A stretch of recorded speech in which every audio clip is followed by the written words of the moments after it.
Speaking of neighborhood babies, I mustn't leave out Amira.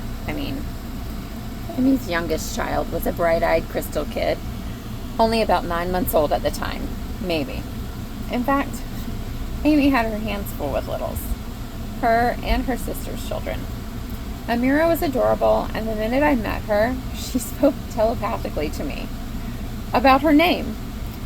She wanted the Game of Thrones reference, but her mama had gone with something more personally meaningful. Lord have mercy. Amy did not have her shit together and really needed a friend. She was funny and overwhelmed with life. Her husband was not a kid person. They had 5 littles and a camper, plus a dog. How people manage is really beyond me sometimes.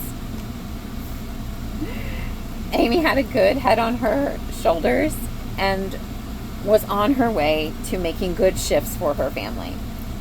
She was staying home with the kids, and her husband was working the poker tables as a card dealer.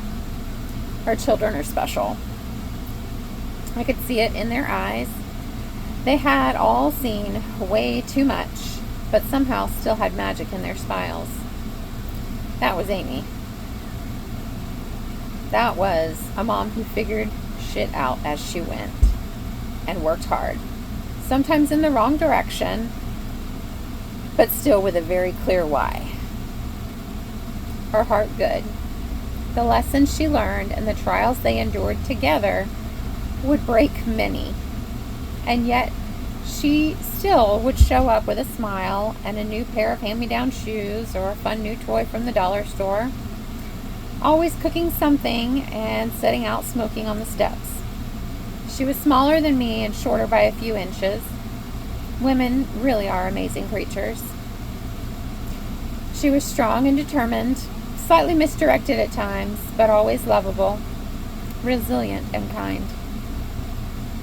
There was another mother that came to me during this season, Elette, mother to Nathaniel and Jonathan. She is originally from the Middle East. She is to be teaching Hebrew to the masses as she homeschools her too. She looked at me like I had 6 heads, intimidated at the thought as she was just starting her homeschooling journey and RV life, let alone the thought of teaching outside of her 2 small children. I just smiled and was excited to have met an incredible being. I offered her kind words of encouragement and a blessing all along the road. I actually just reached out to her again. I'll let you know what the update is 2 years later.